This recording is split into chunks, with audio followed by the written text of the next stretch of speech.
And All right, welcome everyone. Thank you for joining us today. It is lovely to have you. Today with us, we have InnoCom Bio Equities, Inc., bringing equity and early commercialization for innovative life science ventures. So let's go around and introduce our speakers before we jump in to the slide deck. So we have Pankaj Vashti, our U.S. Capital Global Securities representative, Jack Doughty, Chief Executive and Officer principal and also. What was that? Oh, security representative and principal. So. And well, today you are the representative. That is. And then Jack Doughty, Chief Executive Officer and Chairman at InnoCom Bio Equities, Inc., and Vanessa Guajardo, myself, U.S. Capital Global CMO. And let's do this. Before we jump actually into the slide deck, go around and just say a little bit about yourself, about your background, so the audience gets to know you a little bit. So Pankaj, let's start with you. All right. So I'm Pankaj Vashti. I'm the securities principal at US Capital Global. I'm a senior VP working on multiple tech deals, bio tech deals. My background has been entrepreneur and then consulting and then investment banking for past 5 years, where I've been working with US Capital, and we are bringing many different deals to the market. I'm really excited about what Jack has to give here. Uh, and this is one of the things that you're working with great entrepreneurs like Jack, who's now creating his own fund. So that's what I do. well, thank you. Would you like me to go ahead, Vanessa? A little bit of background. I would love that. What about you, Vanessa? Yourself. Why don't you go? No, 1 second, Jack. Let's ask Vanessa. Then you go. Vanessa, what about you? Maybe the last. All right, good. Vanessa, who are you? Yes. U.S. Capital Global Chief of Staff and CMO. I've been with the company for about 6.5 years. I really love seeing what creative minds have underway. And so very excited to present Jack and his team, and they're helping bring life sciences to an actual tangible manifestation.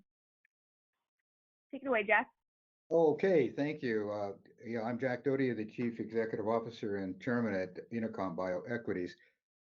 We started InnoCom maybe 3 years ago with the idea of filling in the gap between the startup and the final takeout. We'll talk more as we get into deck about that. Background-wise, I've been the vice chairman of a large food company. I'm a serial entrepreneur. Most of my career been the chief executive officer, so have had quite a background in that. The reason we went to InnoCom Bio Equities these 3 years ago was to give an opportunity to the life science companies that have blockbuster products that can't get to market. We'll talk more about that. Thanks, Vanessa. Perfect. All right, and so I want to toggle over and show everyone where they can find these materials online.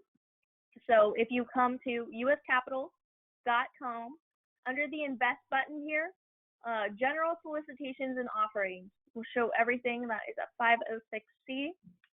InnoCom Bio tile is right here, and when you click into the tile, you can see the executive summary, the presentation, and investment summary, investment documents, and the webinar will be hosted here in this blank space after we record it today. Before we dive into the slide deck again, Pankaj, if you want to cover the executive summary and what the offering is here, it will gate you for your email. We want to make sure you're a real person. So. All right, great. So, so the total raises for $250 million is 250 units and 1 million unit each, and it's a 506 C Reg D 506C offering, in which the whole purpose of offering is to fund this biotech fund, InnoCon. We're going to talk more about this as we go along, but I'm your security representative who will be the person to contact if you want to invest in this. Perfect. All right, Jack. So over to you. Let me know if you want me to jump around in the slide deck. Happy to maneuver any way you'd like. To the audience, this is a live webinar. If you have questions, please chat them into the chat box here, and happy to call on you live. Well, Jack, tell us about InnoCom. What is it? What is it? InnoCom is seeking $250 million of investment into its life sciences fund. By the way, my attorney tells me every time I do this, I have to say the venture is a capital offering available only to accredited investors and qualified purchasers. We will go through it from there. Now, do I just say to you, next slide, Vanessa? Would that be the way to do it? Okay, next slide, please. The problem is that, as I mentioned in the earlier introduction, that innovators are, if they're not able to attract capital, they can get these blockbuster products ready for the patients, but they can't get them past the first step, which is the grants, which support the preclinical. That takes you through the animal testing for efficacy and for safety, but not into human.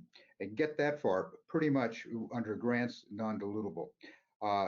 But to get beyond that, they have to move forward with capital to be able to move to the point where Big Pharma, who usually depends upon the entrepreneurial, and we're going to call them geniuses. They usually have an MD and a PhD who develop these products, be able to take them out and take them to market. They have a deep scientific knowledge, but they generally lack any business acumen. One of the humorous things we say is they ask, does a balance sheet actually have to balance? Those kinds of comments. We help them then prepare for that. The 7 to 10 year timetable for these types of human products is pretty hard to have an investor sustain. So that's the problem, to get good products out to the patients who badly need them. Next slide, please. The risk is in the InnoCom model, which is a fund over more than 10 portfolio companies. We can spread the risk. But to get the products through all of the steps, the preclinical, where we pick them up, the clinical, phase 1, clinical 2, there's lots of opportunity for things to go awry. By spreading it over 10 portfolio companies, you are then able to sustain your risk, mitigate your risk. They're strongly supported by InnoCom. We're a seasoned board and officers. We sit on the board. We meet generally once a week with the CEO and maybe the CFO at the same time, usually the CEO only. And we take them through the two issues there, making sure they have the general business support and also make sure they have the personal support, because being a CEO is a very lonely job, and we've been through it. The typical 10 years to commercialization from the date of concept, of course, is reduced to about 3 years, because we also have access to veterinary licensing into Big Pharma, Big Veterinary Pharma, at the end of the preclinical trials and as they get into the clinical trials. Big Pharma human licensing rolls in huge projected paybacks, however. And I would point out at this point that Big Pharma generally is no longer sustaining its business, its product development efforts. It depends upon the university rollouts, which are generally headed up by our CEOs. So this gives a pipeline into Big Pharma, and that also eliminates huge amounts of investment, and that gets back to our portfolio companies. Next slide, please.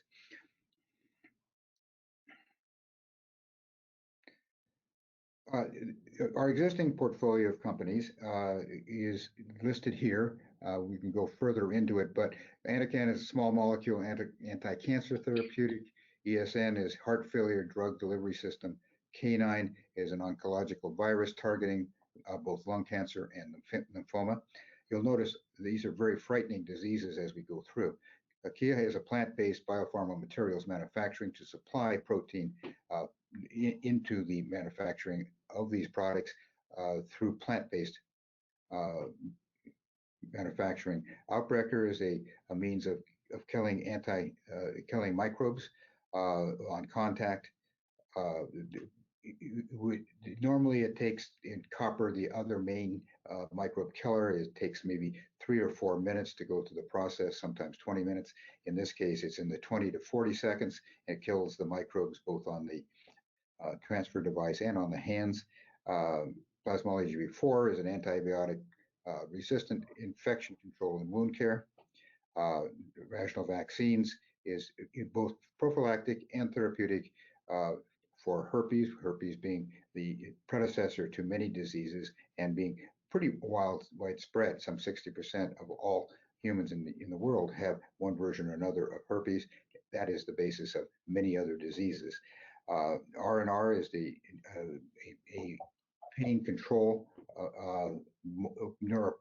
neuropathic pain control. Stem cell reserve, a very interesting product. It allows the collection of the umbilical cords to take stem cells to not only the families of the mother, but also once it's biobanked, can be taken out to the general market. Tradewin is ovarian and esophageal cancers, and then Trove is protein replacements for damaged lungs, originally founded on and still pursuing premature babies whose lungs are not fully developed, but now into COVID-19 long haulers. So you can see quite a strong variety of companies. We have others in the pipeline. We will move this up a couple more companies, maybe up to 14 in the next, I'd say, month or two. Next slide, please. We provide advisory. We provide infrastructure development and maintenance. As I mentioned, that is a problem. These are scientists. We then set them up. We have a central headquartered NetSuite so they can go out to each of those and then can roll out as they spin out. And then we provide access to the $20 to $35 million each portfolio company requires to get the Big Pharma licensing takeout. Next slide, please. We're a special purpose vehicle, which means that an investor may invest in the fund, which we recommend, incidentally, it spreads that risk, or it can be invested into a single or a combination of the portfolio companies. Again, I emphasize, we hope that you'll stay with the fund, but we can also increase the independence by investing in one or more portfolio companies. We provide the investment management, of course, making sure that your funds are taken care of. Next slide.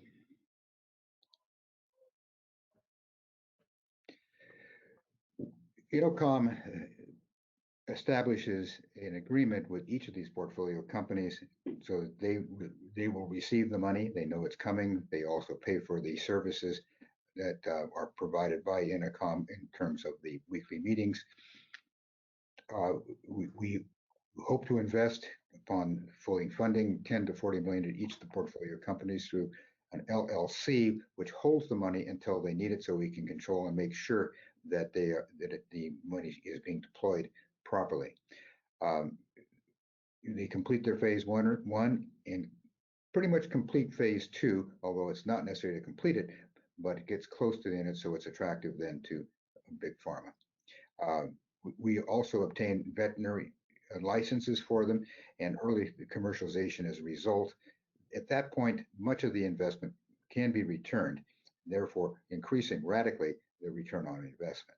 That's at 2 or 3 years. The portfolio companies will be substantially complete at the end of their phase 2 trials. That makes it quite a viable product. We provide assistance in obtaining Big Pharma human takeout also. We have contacts with Big Pharma. So our job is to enhance the delivery of important health solutions to patients. That's where our heart lies. Next slide, please. We're made up of 3 founders. You already know a little bit about me. Jules in Johnsonville is a doctor of veterinary medicine. He's our chief strategic officer, and he's a co-founder. However, his being a veterinary is only a part of his career. He has founded several companies, has CEO'd in many of them, and his it provides excellent advice. One of the advantages of him being a veterinary, however, he has set up clinics over the years, and those clinics have provided the large animals, that's cats and dogs, to the preclinical trials. That puts him in a position of introducing to the portfolio companies to the veterinary Big Pharma. Joel was the person who brought us together. He remains as a co-founder and a stockholder, but he's not active. He is, however, the CEO of an organization that provides those animals also. Jules and Joel are partners there. Next slide, please.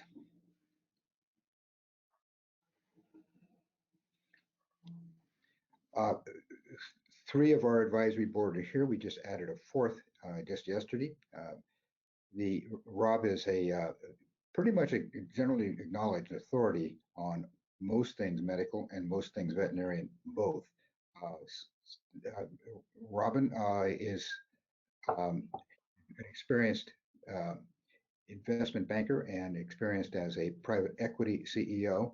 And then Bob Guillermo is a PhD. When I first met him, I asked him what he did. He says he's the PhD advisor to PhDs. I think that's probably sums him up pretty good. Next slide, please. So Jack, talking about your team, everybody is starting with the first letter J. Is that a coincidence? Yes, it is. Although I'm happy to respond to that. We thought about naming ourselves 3Js, but we thought that was a little corny.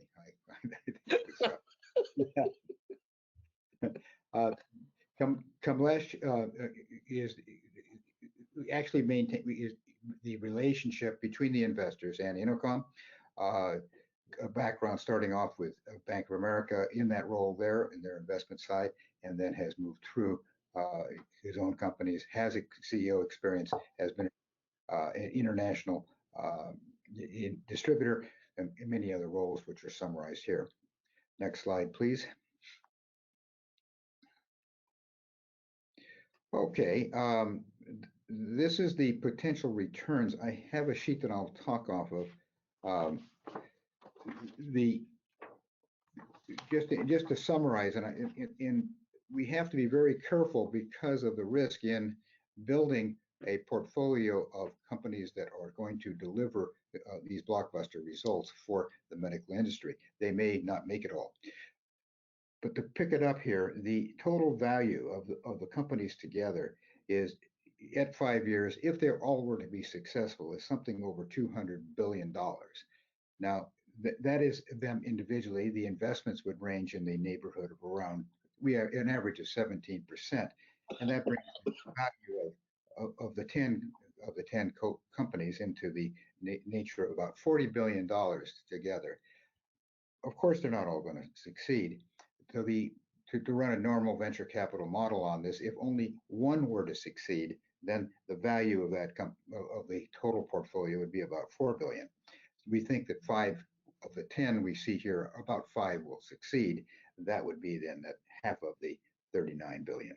So the returns are astounding. This is off of a $250 million investment. We project, and these are only projections, of course, but we project that the average return will be 316% per year for the $250 million of investment. Thank you. Next slide, please.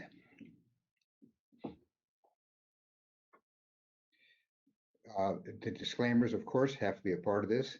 And then you can reach Pankaj, or you can reach me on these telephone numbers and emails for that matter. So thank you very much. Really appreciate the chance to share with you. If you have questions about any of the portfolio companies, we have deeper decks we can go into. I have some of those if there are questions. Thank you. Thank you, Jack. Perfect.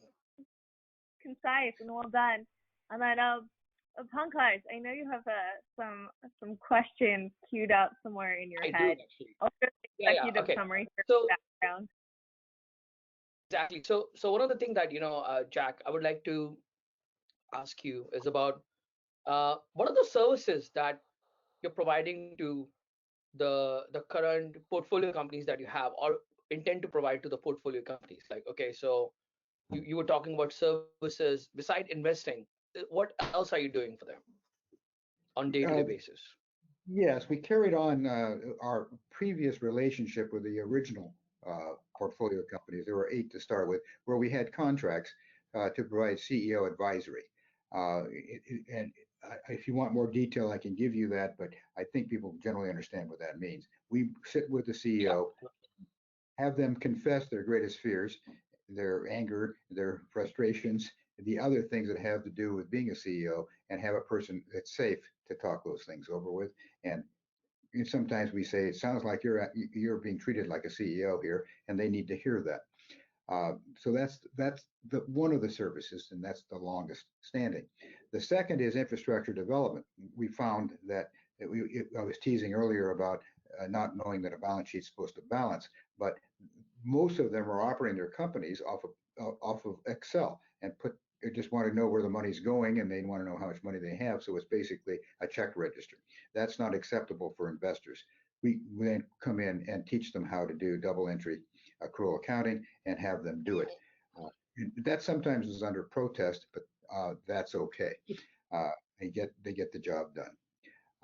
That part of the infrastructure. Other parts of it are on how to establish their labs, what kind of relationships they have with the real estate community to get those things going, and just general business background, which both Jules and I have. And we have also added, and we think, another person who will do that too, by the name of, and I'm just, because I'm talking here, I'm dropping words, I beg your pardon, but we have a third who will be advising too. Okay.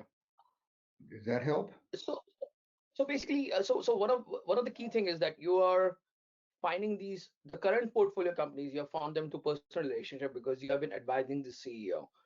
In the future, as your portfolio grows and you have more money to dry powder to play with, what will be your selection criteria for selecting these companies, or what was your selection criteria for selecting these companies? So you can answer both the selection criteria. Yes. Well, the first one is, and the most important, basically, is can you get along with this person in this operation? You're working so intimately that it has to be someone that you can get along with. And generally, these scientists are very easy to get along with. Once that's passed, then we're talking about what is the size of the market? Is what they're working on just an orphan drug, and there's not going to be anything there? Then what supports the sort of investment they're going to need to get there? So we focused then second on the investment, how the payback is, so forth, is there. That's just a definition of market. If they can't answer that, then we have to go further on it, and that, of course, is a flag that we want to keep an eye on. They should know what they're getting into. Their anger, their frustrations, the other things that have to do with being a CEO, and have a person that's safe to talk those things over with. And sometimes we say, it sounds like you're being treated like a CEO here, and they need to hear that. So that's one of the services, and that's the long anger, their frustrations, the other things that have to do with being a CEO, and have a person that's safe to talk those things over with. And sometimes we say, it sounds like you're being treated like a CEO here, and they need to hear that. So that's one of the services, and that's the longest standing. The second is infrastructure development. We found that I was teasing earlier about not knowing that a balance sheet's supposed to balance, but most of them are operating their companies off of Excel and they just want to know where the money's going, and they want to know how much money they have. So it's basically a check register. That's not acceptable for investors. We then come in and teach them how to do double entry, frustrations, the other things that have to do with being a CEO, and have a person that's safe to talk those things over with. And sometimes we say, it sounds like you're being treated like a CEO here, and they need to hear that. So that's one of the services, and that's the longest standing. The second is infrastructure development. We found that I was teasing earlier about not knowing that a balance sheet's supposed to balance, but most of them are operating their companies off of Excel and just want to know where the money's going, and they want to know how much money they have. So it's basically a check register. That's not acceptable for investors. We then come in and teach them how to do double entry accrual accounting and have them do it. That sometimes is under protest, but that's okay. They get the job done. That's part of the infrastructure. Other parts of it are on how to establish their labs, what kind of relationships they have with the real estate community to get those things going, and just general business background, which both Jules and I have. And we have also added, and we think, another person who will do that too, by the name of, and I'm just, because I'm talking here, I'm dropping words, I'm begging your pardon, but we have a third who will be advising too. Okay. Does that help? So basically, so one of the key thing is that you are finding the current portfolio companies. You have found them to personal relationship because you have been advising the CEO. In the future, as your portfolio grows and you have more money to dry powder to play with, what will be your selection criteria for selecting these companies, or what was your selection criteria for selecting these companies? So you can answer both the selection criteria. Yes.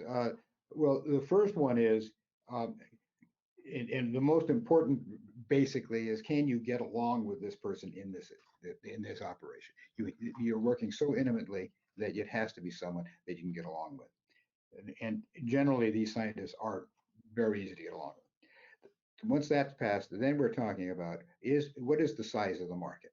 Is what they're working on just an orphan drug, and there's not going to be anything there?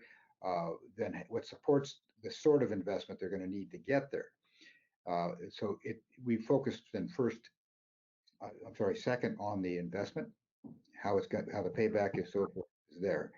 That's just a definition of market. If they can't answer that, then we have to go further on it, and that, of course, is a flag that we want to keep an eye on. They should know what they're getting into. The next is how far along are they? We do not want startups. We want to have organizations that have pretty much completed preclinical. Almost all of them have completed preclinical with all good efficacy and good safety. No dogs died, no cats died. And then how do we get them into into clinical one and have that work? Many of them are in clinical, and therefore it's a very comfortable relationship. So the third one is then, are they progressed enough that there is security that these are going to be successful companies? Now keep in mind that that's where they need the money. Usually the preclinical is taken care of by the National Institute of Health, by other types of small funds, and many of them are non-diluted, and so they're able to go forward then into this place between the money they need to get into phase 1 clinical and then get back out at the end of clinical 2, and that is another criteria we look at. Yep, and how do you scout these? How do you scout these firms? Like, how do you meet them? How do you what is your process for that? Well, we are in the San Francisco Bay Area, which is a very strong life science area. We are members, and I have been an advisor actually to the California Life Science Association. I've conducted their meetings, their planning meetings, many of which coming out of that planning meeting, the ideas were implemented. That's kind of a compliment in our resume. I don't mind dropping.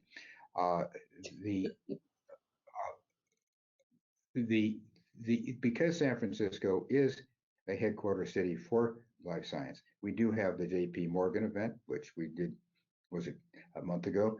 And we have just a number of events like that. Most of our portfolio companies, and even the introduction to Jules and Joel, came from BiotechGate, which was a live event up until COVID, and then it was able to be done very conveniently off of Zoom calls. So that's where a lot of them came from. There are a lot of those events we can now join through Zoom anywhere in the country, of course, or the world for that matter, and find people. Most of them, probably half, came from biotech. I mean, I'll say one thing. I've attended one conference with you, and you work so hard. You will not leave the conference You go to every session that is out there, every event out there, every lunch and every opportunity that is there. I know how you work the crowd, so I've seen some of that in action. So uh, Okay, thank you, Vanessa, if you have a question, that's great. I would like to ask one more, if that's okay. please. Or is somebody else? Okay, great. So I mean, clearly, like what we are seeing is that at this stage, there's a huge success of smaller companies which nobody had heard of, like Moderna and so many others. They have succeeded so quickly, so fast. Where do you see the the new biotech companies going? Like what do you see this era that is we are upon right now? That when we look back 10 years from now, what is this going to be? Because you're a visionary. What are you seeing right now? And you Yes. want investors to be part of this. Uh, in my lifetime in the Bay Area, I've watched many mergers, many founders, many mergers of uh, just going through the Chamber of Commerce, going through the Business Journal of the life science companies who are now huge companies. And though they weren't, they started off in tilt-ups in Brisbane. They are now there. Those companies have huge marketing and sales departments. They have to service all the hospitals in the country, all the doctors, all the clinics in the country if they're going to get their products out. And so you have what are called detail people, and they go out and give away the samples and get that happen. They also advertise on television, as we've noticed if we watch the news reports. Uh, what has happened now is that these companies really are selling their marketing departments. They really do have very expensive operations, and they need to have pipeline of new products. So I think we're right on the cusp, and this is talking to those companies. They're saying, if you can supply us with new products that we can then take out, this is going to be extremely valuable to us. And that value does have real monetary returns. The average is $500 million of upfront payment plus 10% of the net profit going forward for a full 8 years. I mean, it's just an astounding amount of money. That's why we are seeing the valuations that I talked about.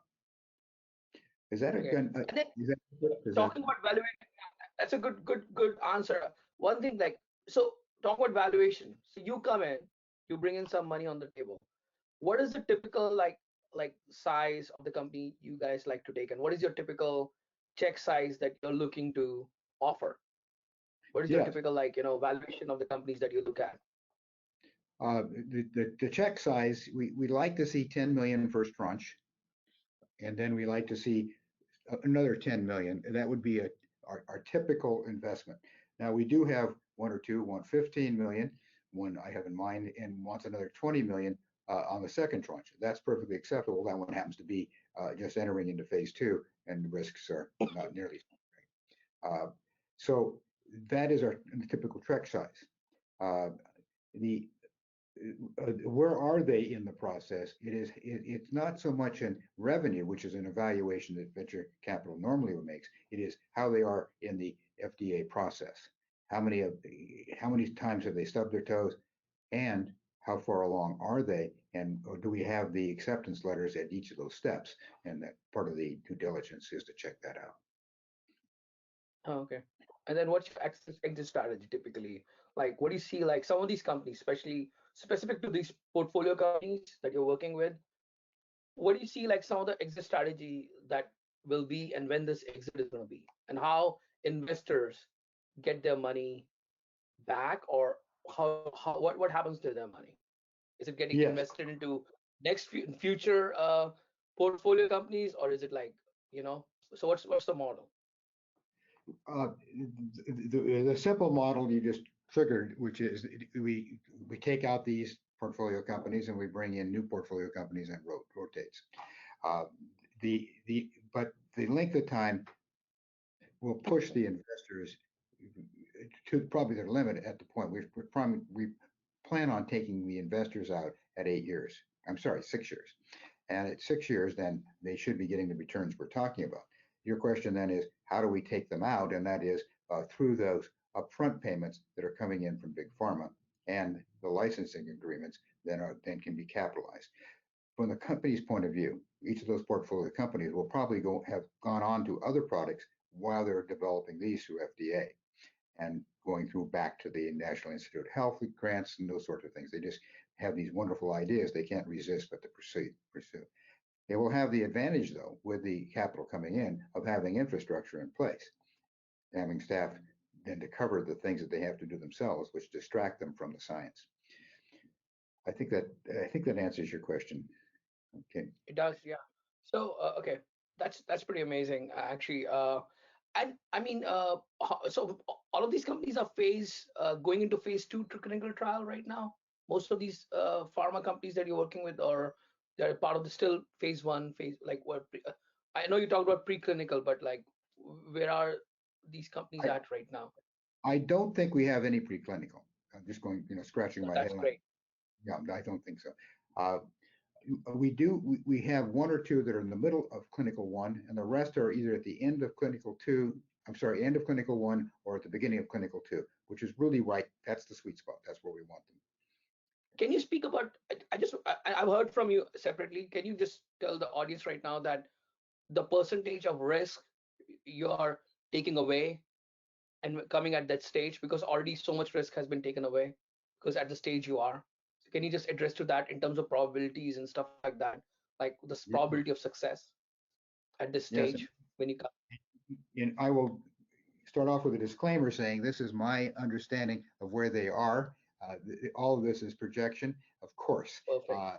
Okay, I hope nobody will say you said, because this is my constant analysis and Jules' constant analysis of how we're doing. And I think we're on, and I feel good about it. So let's go from there. The first place where risk is in this is kind of a risk analysis that Jules has done. And you sit back and you say, okay, I've got this idea for a cure for breast cancer. Okay. And it should work.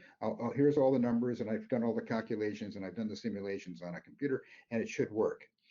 There's no greater risk than that. This is a great idea, but there's all these other things that can affect it. That's where the risk is the highest. And moving through then into the first the mice, and then into rabbits and maybe monkeys, which probably is it, or cats and dogs, which are affected by the same disease.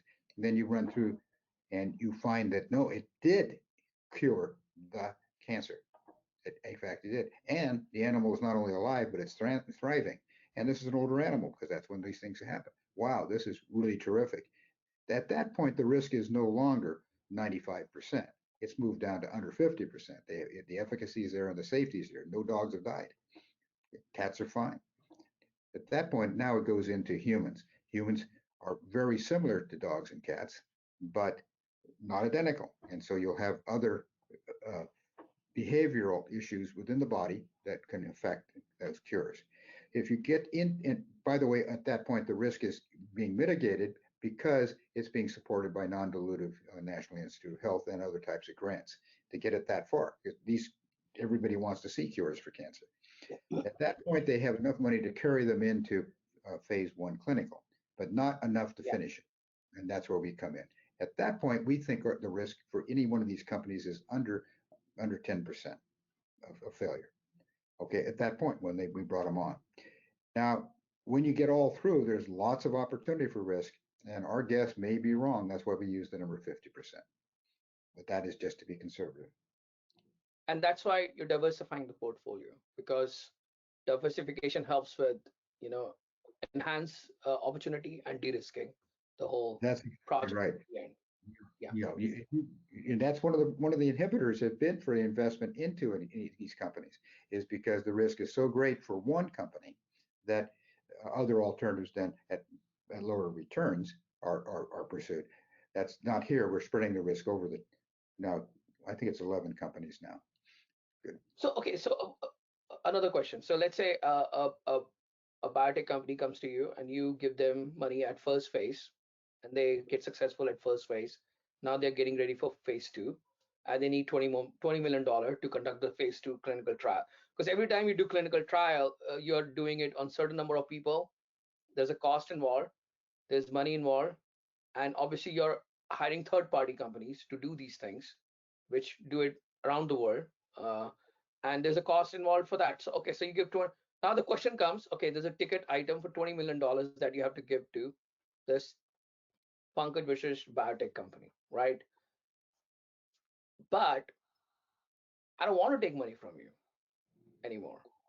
Do you have any kind of like contractual clause in the thing that will make the company take money from you at that stage at a certain valuation? Is there that kind of de-risking there for the Yes, there future is. growth? Yeah, there is. And Good. okay, and we do have a projection of when we'd like to be taken out, and that's an obligation that they have to take us out at the 6th year, between 6th and 8th. Okay, that's where the 8 came in earlier. Okay, there's an obligation to take us out. But earlier than that, if we are non-exclusive, they can bring money from other sources. I think you understand, however, entrepreneurs never can resist receiving another $10 million.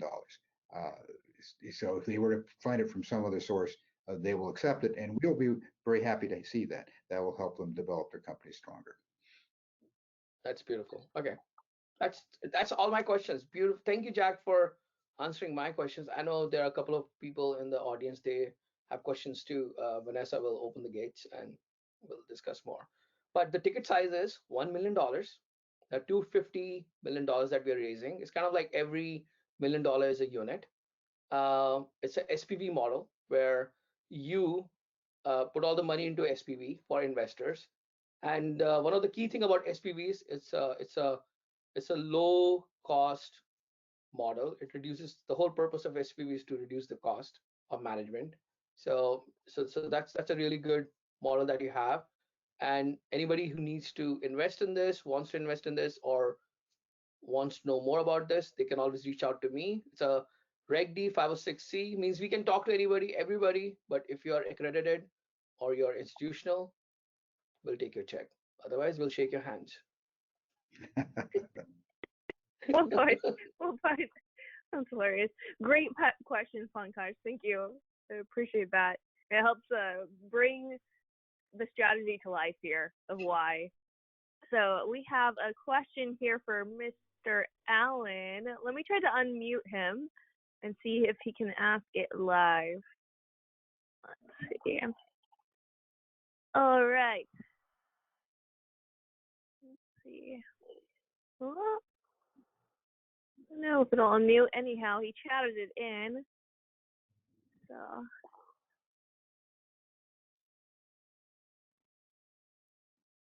There we go. Roger, you might get a pop-up to say you can be unmuted.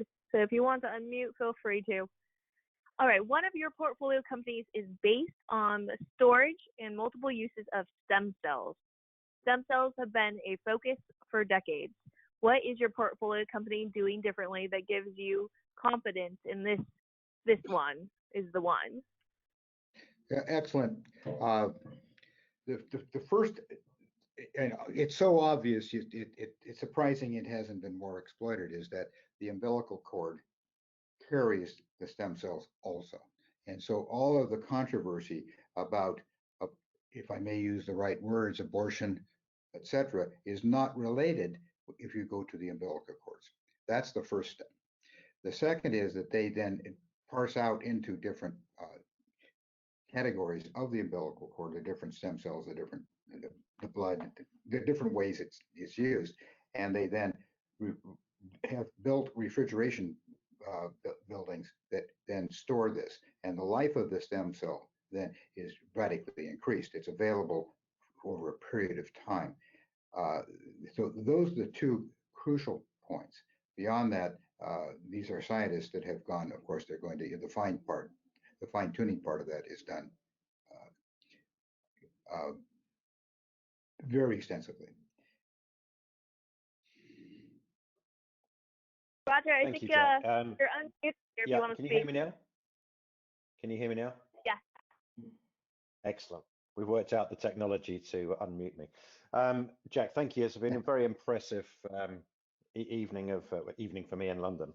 You're intelligently filtering, reducing the overall risk, and what you're choosing to go into the portfolio is, as you said, at the right sort of clinical 1, clinical 2 stage. So a lot of the hard miles have been done. So bringing your experience of your team in, it makes complete sense. And I think this is a really smart way for people to invest in and actually increase their chance massively of finding the winners of the future. Back to my specific question.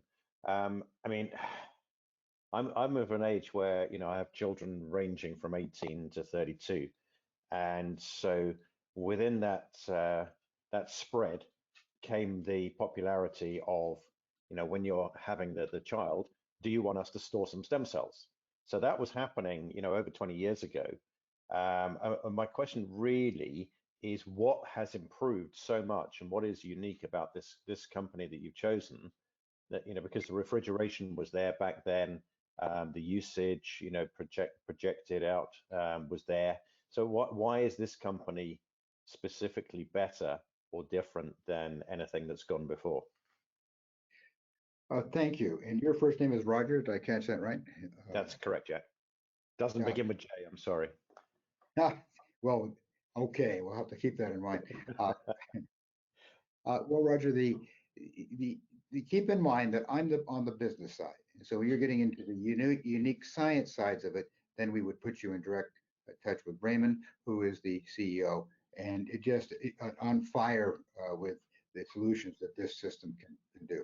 I'll give you my understanding of it, and that is basically that he's commercialized what was a rather informal relationship between the mother and the doctor, that's saying we'd like to store some stem cells. This is now providing a vehicle by which that can be done on a massive and widespread international basis. The thing he cries for is money to expand his refrigeration, and of course all of the other stuff that's possible 20 years later on the digitalization and all the different types of generic stem cells that are necessary. All those issues, then, they are focused on. It's not just moving on some stem cells, it is making them available. The argument that he makes with the mother during pregnancy is that there may be someone in your family who needs the results of a stem cell solution of a health problem. And so we will store this for you for a lifetime, so it's available in the future. You then are contributing then to the solution. Then the second half of that, by the way, one umbilical cord can serve many, many, many people. Therefore, would you like us to are we authorized then to send them on to others after your family needs are met? That's the second part. So it's an intelligent approach to it, not just a medical solution. Thank you, Jack. That makes a big difference. I think that commercialization of being able to offer it out to the wider community is seriously different. So thank you. That does answer the question. You're welcome, and thank you for the question. Yes, that is a really important part. Thank you. Thank you, Roger. Love it. Jack, one more question actually brings up a good point since Roger is based in the UK. And to Pankaj as well, if it's a qualified check writer, are we accepting checks from anywhere in the world? And then to the companies, are they all US-based companies? No, the companies are all over the world. We have two in Australia, likely because that's also where my partner is located. We have one in Taiwan. We have one in Japan. We have one in France, who is going to do its production and testing in Poland. I think that's it. One in Spain, maybe. I'm just coming off the top of my head where they're located. But so the companies are scattered around the world. It's global. Global operation, yes, and that's really exciting. Go ahead. No, and the offering is also global. So, except for certain countries, which if America is not doing business with, we won't take money from there. But yes, it's a global offering under the SEC and FINRA umbrella. So yeah. Good, thank you. Perfect. Well, that is all the questions I have on my side. Let's just go around quickly and get some last comments from Jack and Pankaj, and then we'll wrap up here. This has all been recorded, so we can post it later on the website for viewing.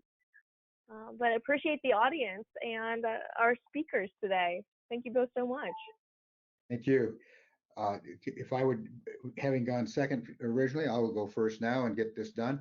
The main motivation for Joel and Jack to do this was to deliver these blockbuster solutions for long-standing health issues. Yes, there's some new ones, but mostly they're been around a long time. This is a means of doing it under a, we think, unusual model, that we're able to pick up that period where the companies can't get to the next step. That's what our $10 to $50 million will do. Thank you. We hope you'll support us. It's great. So it's been a pleasure working with Jack through the due diligence process and working with him in conferences and also hosting events, knowing more about Jack and his process. And because of that, US Capital is part of this process and is sitting on the table with Jack to help raise the capital. So this is a $250 million investment offering, 1 million ticket size, and the money goes into growth stage development companies, not like growth in the sales, but growth through the FDA process stage companies. So happy to be on a call, or whenever you need me, I'm always here to take a check. Arigato money. That's what I'll case. Right, Jack? Arigato money. That's the way your it is, job. right? Yes, absolutely. And you do a good job of that. Good. Thank you. Oh, you're hilarious. All right. Thank you again. Thank you to our speakers. Thank you to our audience. I will send the materials via email to everyone that attended today as well. So take care, stay healthy, and we will see you next week. Cheers, everyone. Thank Bye. you.